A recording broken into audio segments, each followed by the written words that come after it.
Olha aí a maçã, freguesia, R$3 a bacia. Este é o Comida que Sustenta, uma produção do Sustentária, núcleo de extensão da USP.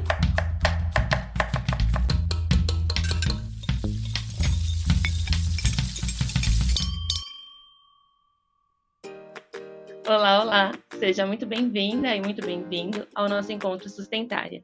Pode chegar, sente e fica à vontade. Meu nome é Pamela de Cristine e está começando o nosso terceiro episódio da terceira temporada do podcast Comida que Sustenta. E eu aproveito para te lembrar que a nossa terceira temporada tem os episódios principais e também estamos lançando semanalmente os episódios da série Sustentária Explica e Sustentária Eco, sempre com alguma relação entre si. E nós adoraríamos saber a sua opinião sobre esse novo formato, então te convidamos a nos escrever em qualquer dos nossos canais de comunicação. E quem divide a mesa de apresentação comigo hoje é a Nadine Marques, e não é do modo de dizer, né, porque estamos gravando juntinhas aqui na Faculdade de Saúde Pública, nesse novo formato. Então, que bom te receber, Ana. Oi, Pã! Oi, a você que nos ouve. Que delícia a gente gravando aqui juntas. Quem nos ouve logo vai perceber que a nossa mesa está especialmente cheia hoje. Então, eu já vou aproveitar para introduzir o nosso tema. No último episódio principal, nós falamos sobre os sistemas alimentares tradicionais do Brasil. E hoje vamos começar falando de como estão caracterizados os sistemas alimentares atuais aqui do nosso país.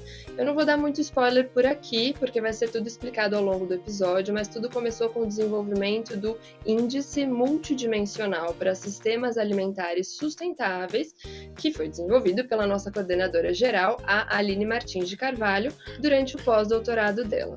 Recentemente, a gente juntou a fome com a vontade de comer, ao perceber que esse índice precisava ser revisado e ampliado, e pudemos contar com o apoio do WWF Brasil para possibilitar esse trabalho. Se você está se perguntando, WWF é aquela ONG do Panda? E eu te conto que sim, é ela mesmo. E esse trabalho gerou resultados muito bacanas, que estão ecoando o Brasil afora. Então, hoje trouxemos algumas mulheres responsáveis por tudo isso para conversar com a gente. Então, vamos apresentá-las, né? Com muito prazer, Pan. Eu começo com a Marina Nord, que é nutricionista, mestra e doutora pela Faculdade de Saúde Pública da USP e pesquisadora de pós-doutorado na Unicamp. A Marina também é membro do Sustentária, compondo o grupo Multiplica ODS. Oi, Marina, seja muito bem-vinda aos nossos microfones. Olá, bom dia a todas, todos que estão ouvindo, ou boa tarde, né? A depender do horário que vocês vão nos ouvir. É um prazer estar aqui com vocês hoje, Pana, e as próximas convidadas, que eu também não vou dar spoiler, né? Para não dizer o nome. Eu só queria dizer que é um grande prazer, espero contribuir para a discussão. Muito obrigada por me terem aqui. E a segunda convidada que temos a alegria de receber hoje é a Lara Zamparo Franco, que é mestranda em Conservação da Biodiversidade e Desenvolvimento Sustentável pelo Instituto de Pesquisas Ecológicas, o IP. Além de consultora e educadora socioambiental. Oi, Lara, seja bem-vinda. Olá, meninas! Olá, pessoal que nos ouve. Estou muito feliz de estar aqui com vocês e poder contar um pouquinho sobre o trabalho que a gente tem construído, sobre a parceria, inclusive, com a Faculdade de Saúde Pública da USP. E não para por aí, porque hoje temos uma terceira convidada, a Raquel Tupinambá, que é cacica de Surucuá, Tupinambá, Tapajós, agricultora associada da Ampravat Manib, doutoranda em Antropologia Social pela Universidade de Brasília, além de analista de conservação no WWF Brasil. Raquel, que honra ter você conosco hoje, seja muito bem-vinda. Muito obrigada, Nadine. Agradeço a possibilidade de estarmos dialogando sobre esse importante tema que afeta a todos nós. Em nome da WWF Brasil, nós agradecemos a participação. Bom, agora, com todas devidamente apresentadas, vamos ao nosso bate-papo. E eu vou começar com uma pergunta para a Marina, que foi quem liderou a pesquisa de atualização do Índice Multidimensional para Sistemas Alimentares Sustentáveis, que é chamado de MIST revisado, não é, Marina? E então eu gostaria de que você explicasse para a gente um pouco mais sobre esse índice e a importância dele, por favor. Ah, claro, é um prazer. Eu ia até explicar a sigla, né? Porque é uma sigla MISFR, né? A gente acha, nossa, que estranho. Então é isso mesmo, é uma sigla que está em inglês, mas o significado dela é esse que a Pan acabou de dizer. É índice multidimensional de sistemas alimentares sustentáveis, e ela tem um R porque ela é uma versão revisada, porque como a Nadine também já disse, ela foi inspirada, né? Ela é um aprimoramento do primeiro índice que foi desenvolvido pela nossa coordenadora Aline Martins de Carvalho. E aí nessa versão do MISF, a gente tem mais indicadores do que a gente tinha na versão anterior e também dados mais atualizados, então dados mais próximos da nossa realidade atual. E eu acho que é importante, né? Todo mundo deve estar se perguntando, mas viu, o que é índice, né? O que é essa coisa, índice de sistemas alimentares sustentáveis? Então, sempre que a gente fala em índice, muito provavelmente é um instrumento criado para medir um fenômeno que não é mensurável diretamente. Então, a gente está falando aqui de tentar mensurar a sustentabilidade, né? Não dá para a gente pegar uma fita métrica e medir. Então, é algo que a gente precisa medir de outras maneiras. E ele é multidimensional porque a gente sabe que a sustentabilidade ela não tem uma dimensão só, né? Então, ela pode ser olhada do ponto de vista ambiental, por exemplo, né? A gente quer uma sustentabilidade ambiental, que significa que a gente quer que se sustente o meio ambiente que temos hoje, né? A sustentabilidade, essa palavra, é porque a gente não quer que as próximas gerações não tenham acesso aos recursos naturais que nós temos hoje. Então, se for da sustentabilidade ambiental, é disso que a gente está falando. Mas a gente tem outras dimensões relacionadas com sistemas alimentares, por exemplo, sustentabilidade econômica. Ele precisa ser um sistema alimentar que, de certa maneira, consiga ser sustentado para essa geração e para as próximas, gerando desenvolvimento econômico, gerando, né? E aí a gente também pensa em outras duas dimensões. Então eu já falei da ambiental, eu falei da econômica, e a gente tem a dimensão social e a dimensão nutricional, né? Então é um sistema alimentar que precisa fornecer nutrientes e uma alimentação saudável. E aí, pensando em todas essas dimensões, nós fomos buscar na literatura, toda a literatura, na verdade, né? A gente fez uma revisão sistematizada, então tudo que a gente pôde encontrar a respeito de indicadores, ou seja, maneiras de quantificar quão sustentável eram essas dimensões, né? E aí a gente acabou selecionando 46 indicadores que quantificam de alguma maneira essas 4 dimensões da sustentabilidade dos sistemas alimentares. Só para dar um exemplo, porque eu não sei se o ouvinte compreende o conceito de indicador, né? Então, assim, o que é um indicador? O indicador é algo que a gente consegue quantificar de alguma forma e é uma proxy do fenômeno que a gente quer medir. Então, um exemplo, né? Quero medir se as pessoas têm acesso físico ao alimento numa determinada região. Qual indicador que eu posso usar para isso? No nosso caso, a gente selecionou um indicador que é a densidade de vendas de alimentos saudáveis por habitante naquela determinada região. Então, por aí, eu já consigo saber se os habitantes têm acesso a alimentos e não a qualquer alimento, a um alimento saudável, né? E isso é um indicador, por exemplo, de acessibilidade a essa alimentação que fez parte do nosso domínio social, do nosso índice, tá? Então, bom, conseguimos lá os 46 indicadores, pontuamos todos eles, e aí a gente, então, tem um score final, que é o tal do índice. E esse score é interessante, né? Uma das coisas que você falou na sua pergunta, né? Qual é a importância desse estudo, né? Esse score é interessante porque a gente consegue ranquear os estados, né? Então, a gente usou comunidade amostral, no caso do nosso estudo, o estado. Então, a gente fez uma pontuação de cada estado e a gente consegue saber quais estados estão melhores do ponto de vista de sustentabilidade dos seus sistemas alimentares e quais estão piores. E isso é bom porque, ao saber quais estão melhores, a gente pode, por exemplo, estudar um pouco melhor a situação desse estado para poder ver se é possível replicar nos demais, né, melhorando os sistemas alimentares dos outros, ou ao contrário, né, saber quais que não estão tão bons para a gente dali pensar em estratégias para melhorar. Uma segunda coisa que nós fizemos nesse estudo, que eu acho que também é bastante relevante, entra bastante no tema desse podcast, foi os clusters, né? A análise de cluster. De novo, falei uma palavra que provavelmente vocês nunca ouviram, então eu vou, né, tomar um tempinho aqui para explicar.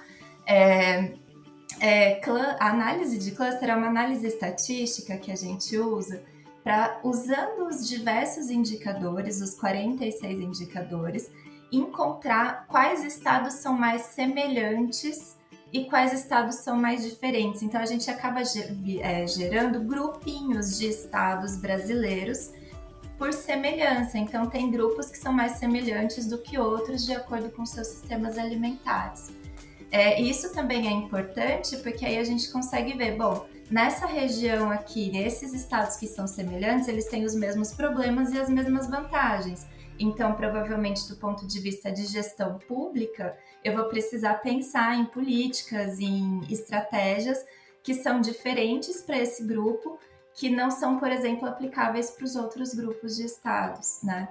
Então, eu acho que, enfim, a grande vantagem do nosso estudo foi essa, da gente conseguir mapear as necessidades de estratégias aí para melhorar os sistemas alimentares brasileiros. Eu tive a honra e o prazer de estar no grupo que desenvolveu esse estudo, e uma das coisas que a gente discutia bastante é essa questão de o Brasil ser muito grande e a gente não ter um sistema alimentar brasileiro, né? A gente ter diversos sistemas alimentares ao redor do Brasil inteiro, e essa caracterização, né, vai ajudando a gente a entender melhor quem se parece com quem e como é que está essa divisão. E aí, inspirado no índice, nesses grupos formados pelos estados brasileiros, que na verdade se parecem muito com as divisões, a nossa divisão geográfica, né? Se parecem muito com as regiões geográficas do Brasil, o WWF está promovendo, em parceria com universidades Brasil afora, uma série de eventos para discutir os sistemas alimentares de cada uma dessas regiões, né, Lara? E você tem atuado como consultora do WWF justamente no planejamento e na execução desses eventos. Como tem sido esse processo? Nossa, bom, é isso mesmo. Tem sido muito, muito inspirador, né? E, enfim, vou contar um pouco de como está sendo desde o começo, né? Mas baseado nisso, baseado então nesse artigo, onde a gente consegue ver as características dos sistemas alimentares de cada estado e de cada região do Brasil, a gente já entende, né, que o Brasil é gigante, cheio de diversidades, com 6 biomas, mas esse artigo traz de uma forma muito clara, e com a construção desses clusters, né, as diferenças entre esses locais, tanto em estados quanto nas regiões, né. Então, é interessante a gente observar também que, por causa dessas diferenças, a gente deve ter soluções também diferentes, né, que vão contemplar todas essas particularidades, né. Então, assim, a gente tem que pensar regionalmente, e esse processo da construção dos eventos, ele tem ressaltado bastante essa importância do pensar local, né. Bom, e aí começando um pouco do começo, né, o WWF foi parceiro na construção do artigo e tem proposto, através desses eventos, dar continuidade a esse processo, né, que se iniciou na construção do artigo. E assim, a como descobrir esses diferentes Brasis quando a gente fala de alimentação, e quando a gente fala de alimentação, a gente fala de muita coisa, porque é desde o processo de produção desses alimentos até o final da cadeia, onde existe o desperdício também, né? Então, divulgar esse resultado desse estudo é um próximo passo muito importante, né? E para fazer isso, a ideia foi realmente fazer 4 eventos em parceria com universidades, uma em cada região, né? Então foram 4 macro-regiões desenhadas pelo estudo, pelos índices, né? E a gente começou essa busca por essas universidades que já estão desenvolvendo algum trabalho no sentido de construir sistemas alimentares mais sustentáveis.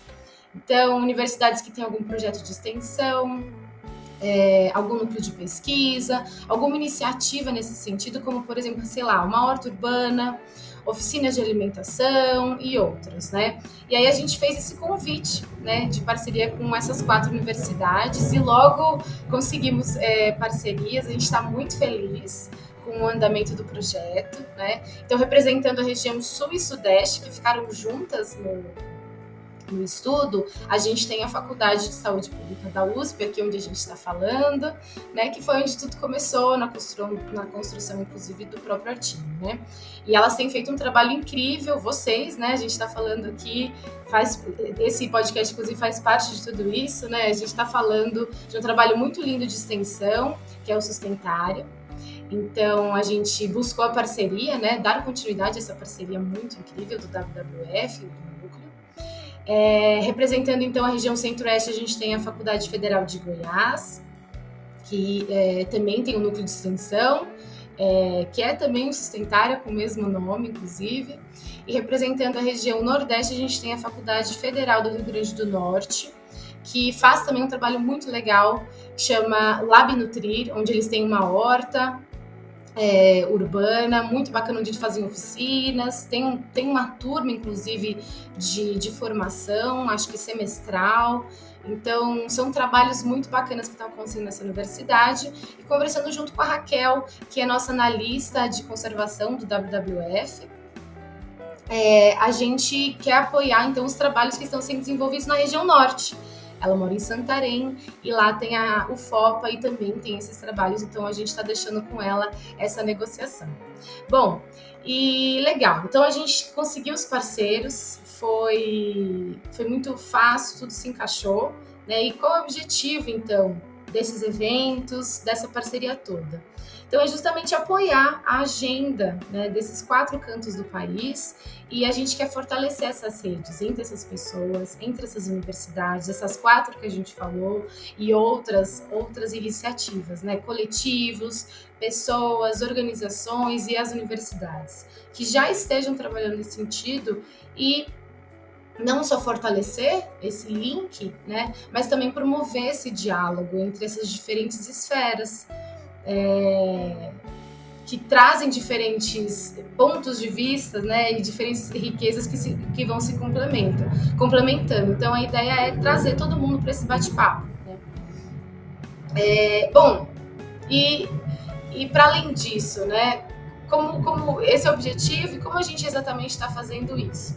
A ideia, então, é construir esses eventos, apoiando bastante do que a universidade já está fazendo, né? Então, na USP, por exemplo, eu vou contar um pouco mais, mas a gente tem a Sustentária. Então, o que a Sustentária está fazendo? Como fortalecer esse trabalho, né? Como a gente pode, como WWF, ajudar no fortalecimento dessas discussões, no projeto de extensão, e para que a gente consiga seguir um rumo de um sistema mais sustentável, né? A ideia também é divulgar esse documento científico que a Marina está explicando para a gente, como ele foi desenvolvido, quais são os resultados, e em cada evento buscar fortalecer a informação da região presente, né? E também chamar pessoas que estão fazendo trabalhos parecidos, né? Para complementar esse conhecimento acadêmico que a gente tem. Bom, e um outro ponto importante também, na hora de pensar na construção desse evento, foi que a gente quis adicionar na construção a percepção dos moradores dessas regiões, né? Então, o artigo ele traz as características nutricionais, sociais, econômicas e ambientais, mas para além disso a gente achou que seria também muito importante entender quais são as percepções das pessoas, com relação a 2 pontos interessantes. Então, quais são as demandas mais urgentes e quais são as soluções mais efetivas percebidas com relação à alimentação por região, né? E para isso a gente criou um questionário, onde a gente listou as demandas e as soluções principais identificadas, inclusive no próprio artigo, e a gente compartilhou dentro das nossas redes, tanto do W, quanto dessas nossas parceiras na universidade, para que isso se pulverize pelo Brasil, né? E com isso a gente teve, então, um resultado de percepção por região. E utilizando esses resultados das percepções que a gente identificou, surgiram alguns assuntos interessantes em serem abordados desse evento. Então aquilo que está sendo discutido, que as pessoas estão percebendo como pautas interessantes para a gente voltar a falar, a gente trouxe, então, para esses eventos. Então, para fomentar essas discussões que também são percebidas como urgentes nessas regiões. Nossa, Lara, é muito interessante isso de ir além do desenvolver um índice, ter toda a pesquisa, mas ter essa discussão local e também a participação dos atores locais, né? Acho que isso agrega e potencializa o trabalho que foi feito nesse período. E aí eu vou aproveitar e perguntar para a Raquel, que já nos contou, né, que a intenção do WWF é dar visibilidade às pesquisas e trabalhos que vêm sendo desenvolvidas pelas universidades a respeito de sistemas alimentares sustentáveis.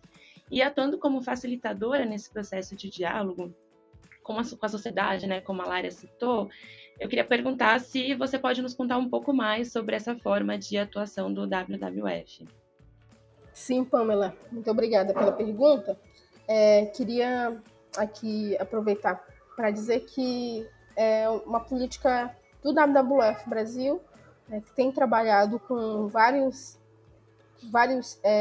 temas dentro da organização, dentre eles a produção e consumo e a cidadania ativa, que são dois eixos que estão interligados. Então, nesse círculo, nesse eixo, nós estamos buscando fazer essa conexão entre a produção de conhecimento que a academia tem feito, né? Inclusive apoiamos o estudo da professora Aline, da USP, né, do Sustentara, para que temos informações que possam estar sendo levadas até a sociedade civil, considerando a questão da produção e consumo de alimentos no Brasil. Então, nosso papel, nosso foco, nosso propósito é fazer essas conexões, essas redes, né, com o que está sendo produzido de conhecimento, com a sociedade civil, com os produtores e com as empresas, pensando como vamos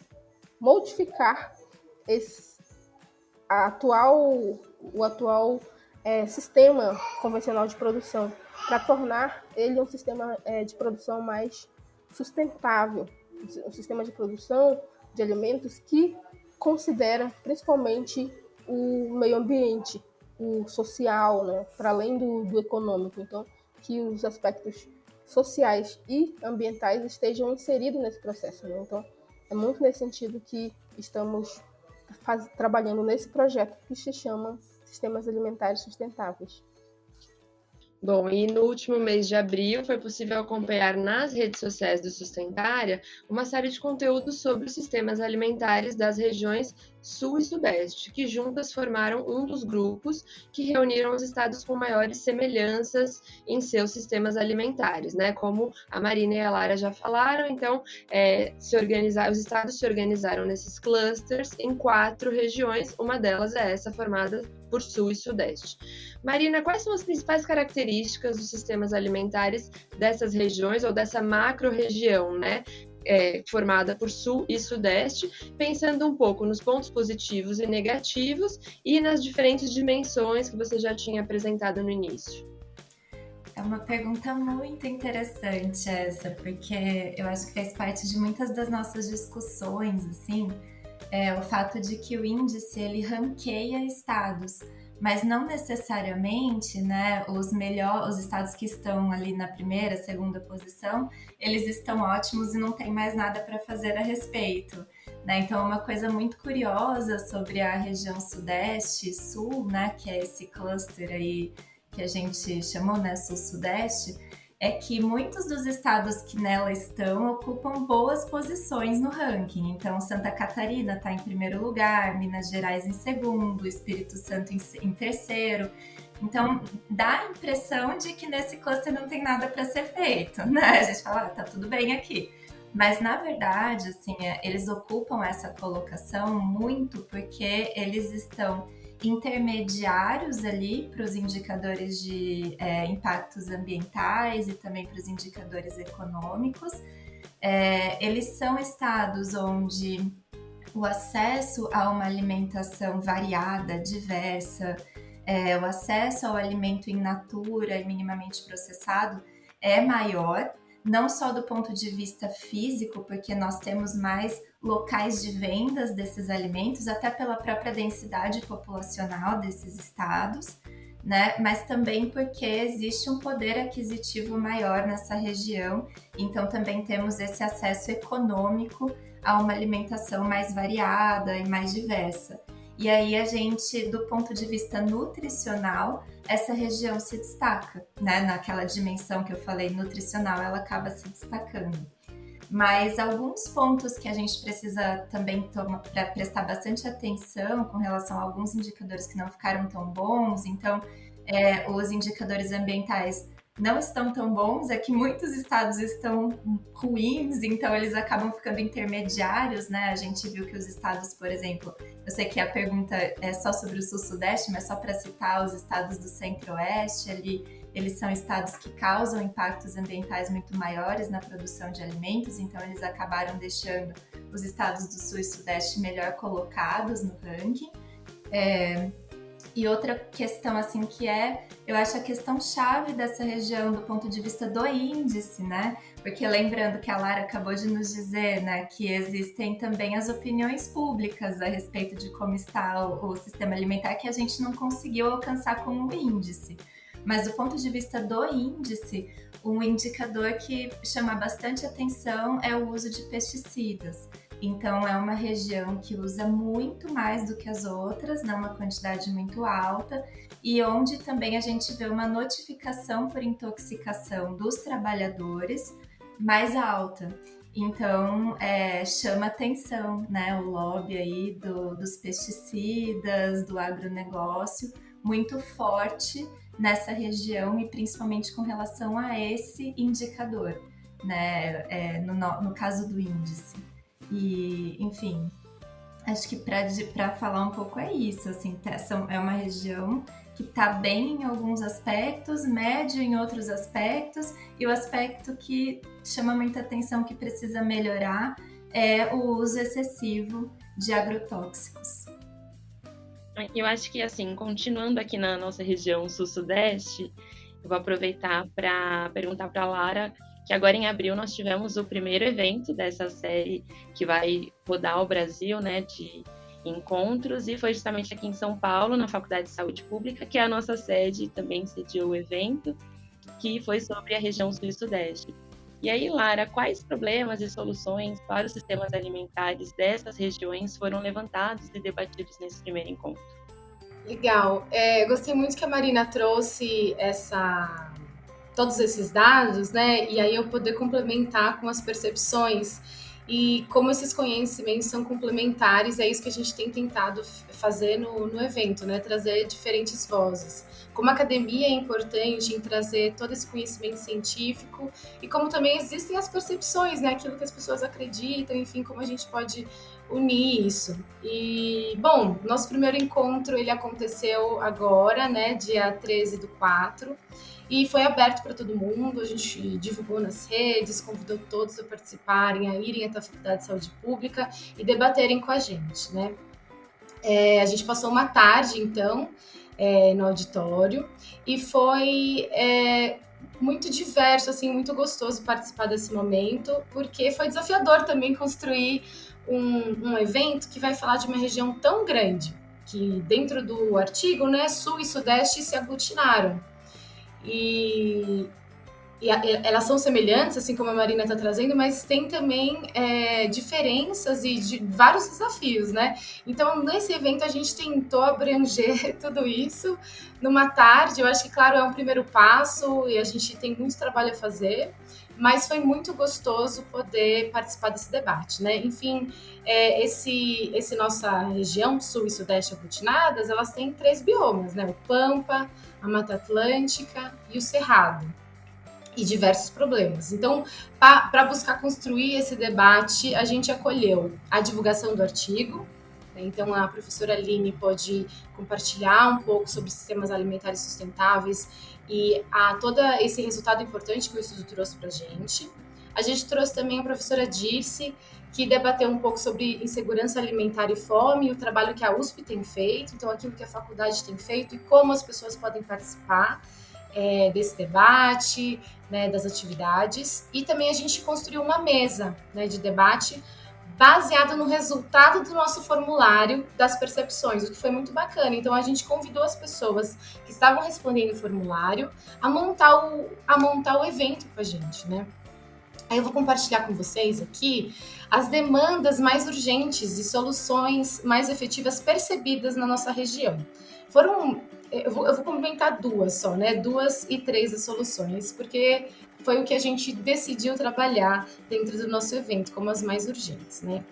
Então, o primeiro foi a falta de acesso a alimentos de qualidade por preço justo, que é a incapacidade de comprar alimentos que são livres de agrotóxico, minimamente processado, com ingredientes naturais, sem comprometer a nossa renda, né, para necessidades básicas que a gente tem aí, que costuma ser reduzida aí, falando de uma maneira geral, né? Então, como a gente pode acessar esse tipo de alimento? Acessar a saúde, basicamente, né? Então, isso é uma dificuldade muito percebida por as pessoas nessa região. A segunda demanda foi o desperdício de alimentos em todas as etapas da cadeia da produção, distribuição e desperdício doméstico.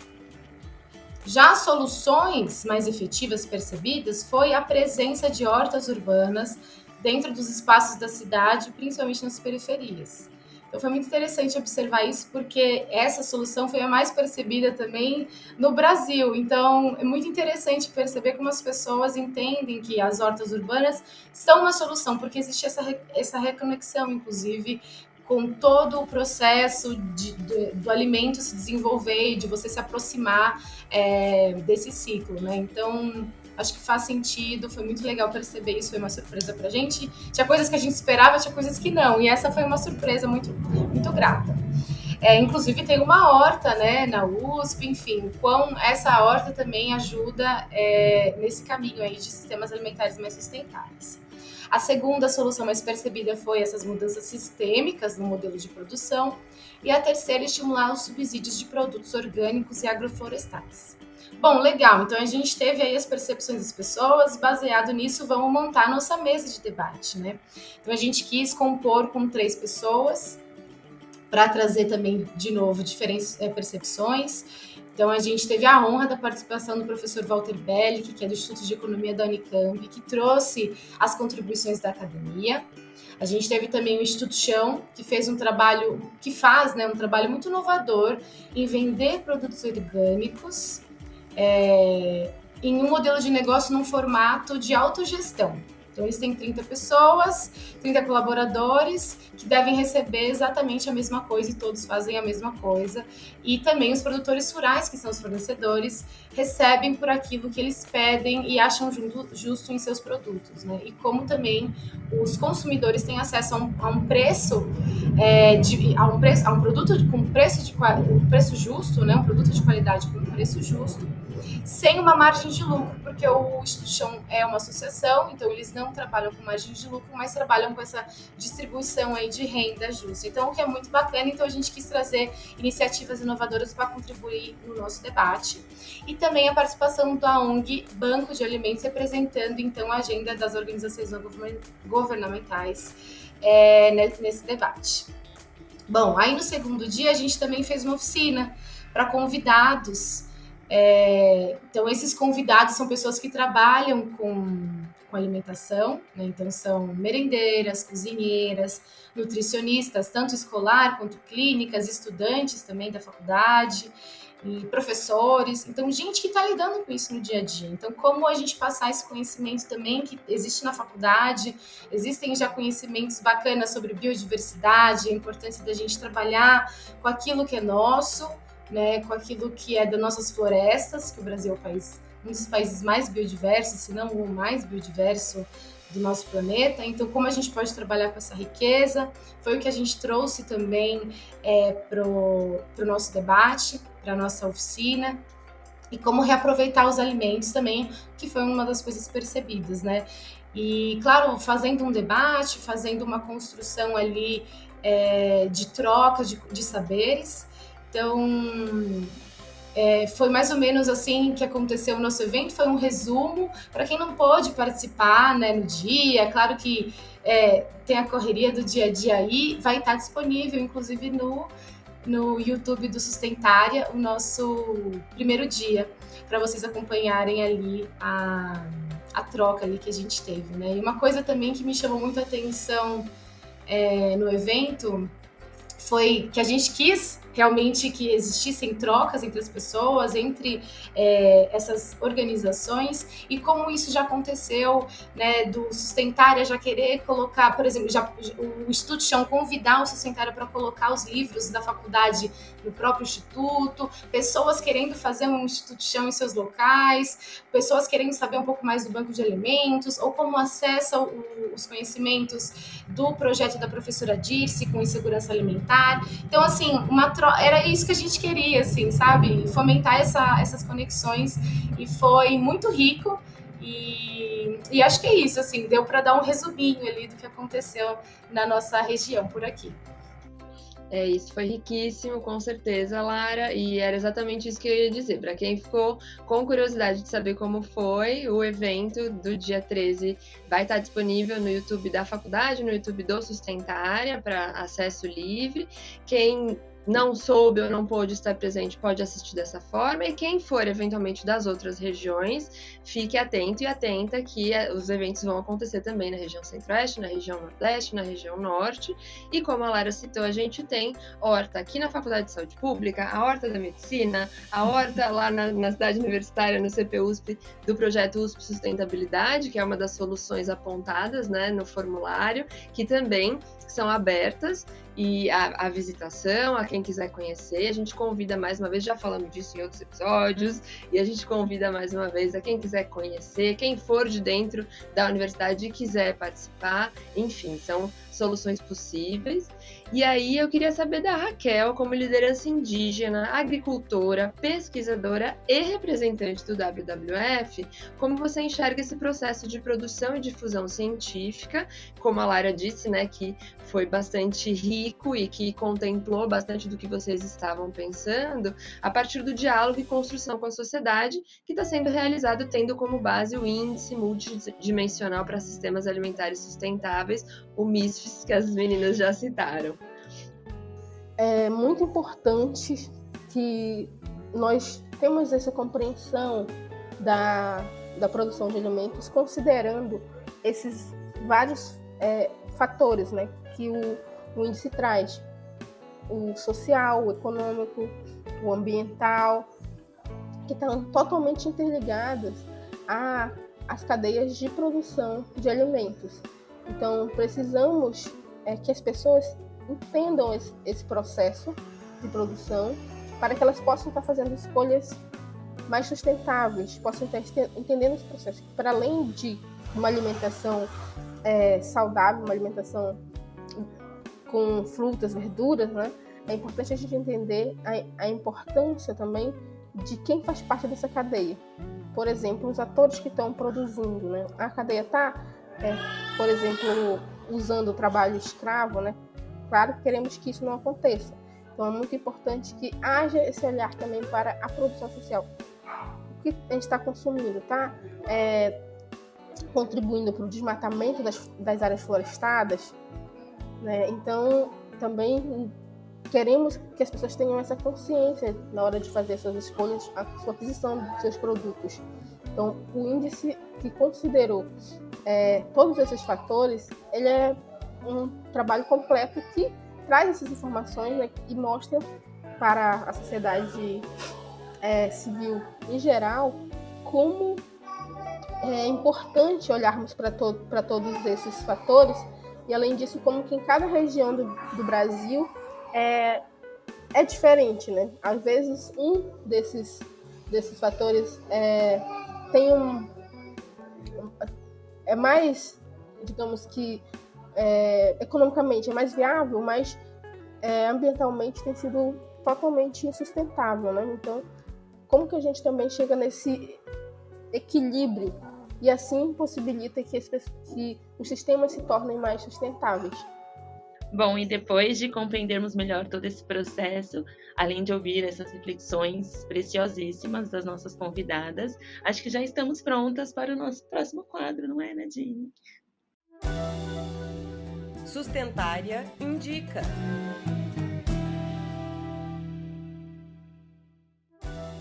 Mas eu vou começar de trás para frente, na ordem que estavam seguindo, e pedir então para a Raquel trazer a sua indicação do episódio de hoje. Obrigada. Então, eu acho que é muito importante nós nos aproximarmos dos produtores locais. Toda região tem produção local, né? Então, existe, por exemplo,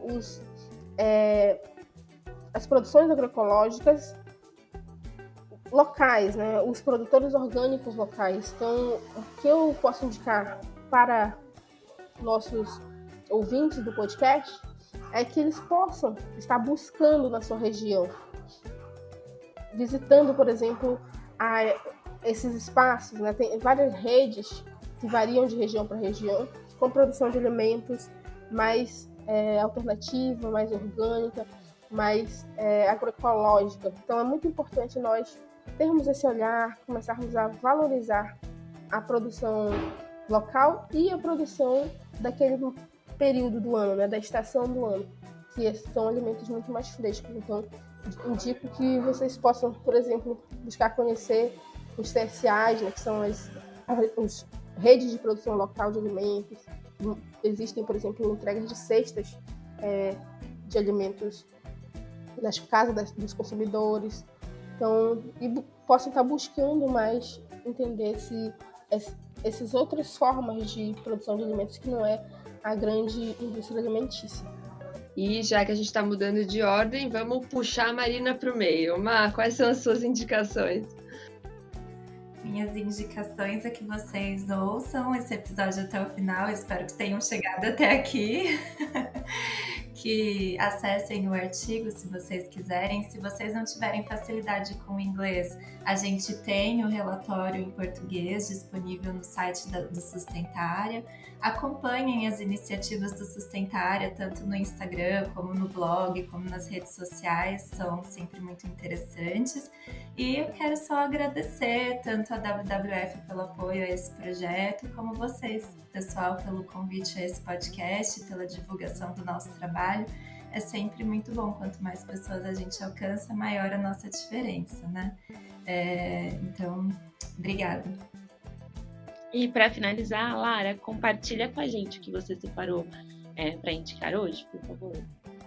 Sim, bom, eu gosto muito do tema da biodiversidade e acredito que cada vez mais a gente tem que ressaltar e valorizar os nossos produtos, né?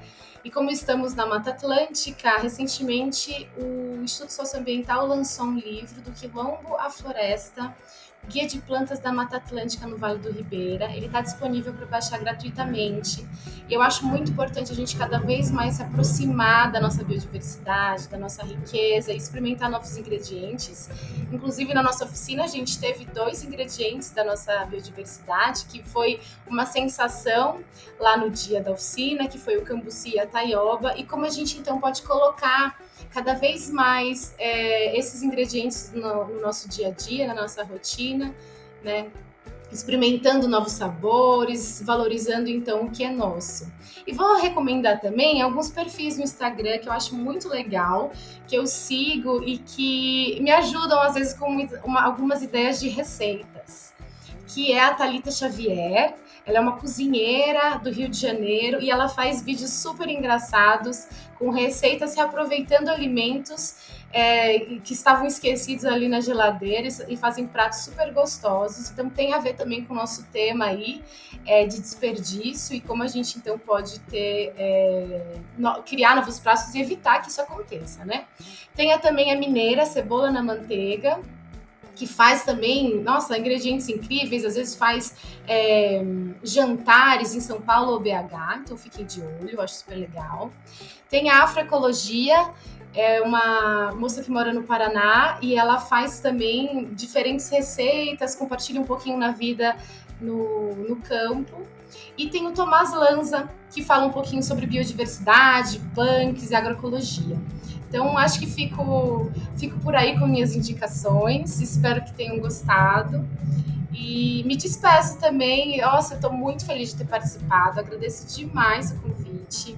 Agradeço por terem chegado até aqui também, como a Marina disse. E espero que curtam o episódio e que sigam aí a gente na rede, no WWF, no Sustentário, nas universidades que eu comentei aqui, porque tem muito conteúdo legal. E quem for da região, vá presencial, que eu acho que vai ser um evento muito rico. É isso, muito obrigada, meninas. Ai, que maravilha! Mais um episódio cheio de ótimas indicações para a gente poder saber e se aprofundar ainda mais. E lembre-se que você não precisa se preocupar em anotar tudo enquanto as convidadas falam, porque a gente faz isso para você e a gente já lista lá na descrição do episódio. Lara, Marina, Raquel, muitíssimo obrigada pela presença de vocês hoje, construindo esse episódio tão gostoso, informativo e cheio de reflexões. Obrigada, beijinhos! Obrigada, pessoal. Um beijo. Muito obrigada, Pamela, Nadine e Lara, todos os que participaram dessa conversa. É importantíssimo esse papo, falarmos sobre sistemas alimentares sustentáveis para a sociedade civil e para todos nós, né? É de suma importância, tenho certeza que esse papo vai contribuir, vai despertar nas pessoas também esse olhar e essa consciência para uma alimentação que tenha na sua base os sistemas alimentares sustentáveis. Obrigada. E aí, bora cozinhar? Já que estamos falando de Sul e Sudeste, o grupo Vivências Biodiversas separou pra gente a receita de bolinho de arroz com Ora Pronobis. O arroz é um alimento muito cultivado na região onde estamos olhando hoje, que tem o Rio Grande do Sul como maior produtor nacional. Essa versão da receita ganha a ilustre presença da Ora Pronobis, uma planta alimentícia não convencional, ou uma punk, como já sabe quem escuta Comida que Sustenta, porque temos episódio especial sobre punk. E ela é encontrada desde a Bahia até o Rio Grande do Sul. E o bolinho de arroz é uma preparação bastante presente na culinária do Sul e Sudeste, além de ser baseada no aproveitamento de alimentos já prontos em novas preparações. E é claro, uma das receitas com mais interações nos 10 anos de Sustentária. Quem produziu o vídeo dessa receita foi a Giovana Camargo, a quem vamos escutar ou assistir agora. E preparando água na boca aqui com essa receita. Olá pessoal, a receita de hoje é bolinho de arroz com Ora Pronobis. Você já ouviu falar de Ora Pronobis? Ela é uma punk, uma planta alimentícia não convencional, nativa do Brasil e com alto teor de proteínas. Vem com a gente fazer essa receita! A gente vai usar uma xícara de chá de arroz cozido, meia cenoura pequena ralada, 10 folhas de Ora Pronobis, meia cebola picada em cubos, 1 colher e meia de sopa de óleo, meia xícara de chá de água morna, sal a gosto, 3/4 de xícara de farinha de aveia e meia colher de chá de fermento químico. O modo de preparo é bater todos os ingredientes no processador, exceto a farinha e o fermento.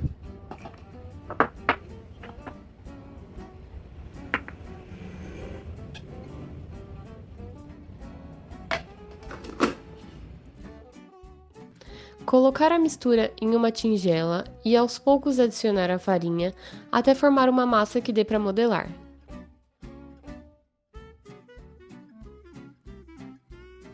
Misture o fermento.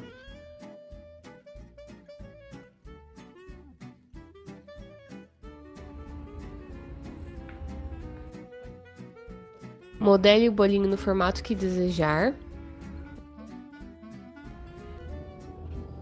E asse em forno pré-aquecido a 200 graus por 25 minutos.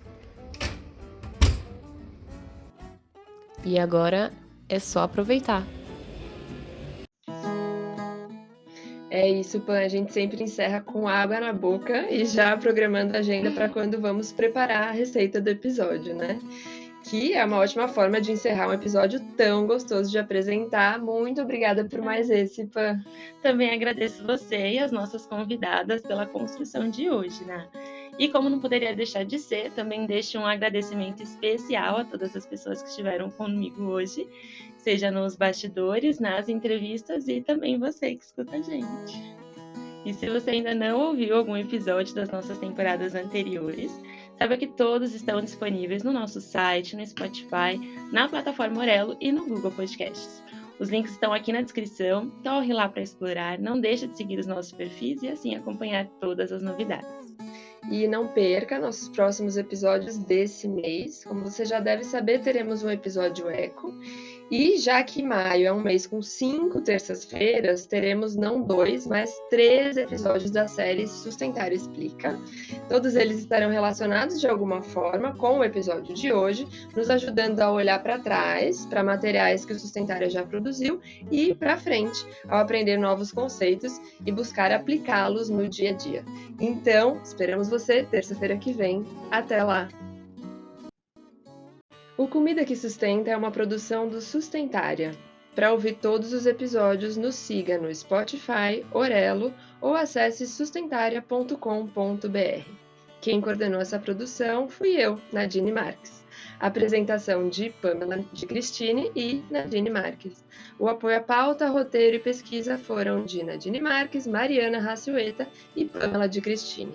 A curadoria de receitas foi do grupo Vivências Biodiversas e de Daniele Freitas. A edição de Mariana Ting e as trilhas sonoras e sonoplastia de Daniela Viana e Fernando Curaia. Os materiais de divulgação são de Clarissa Taguchi e Catarina Cruz. O Sustentar é um núcleo de extensão da USP, idealizado e coordenado pela professora Aline Martins de Carvalho, do Departamento de Nutrição da Faculdade de Saúde Pública da USP.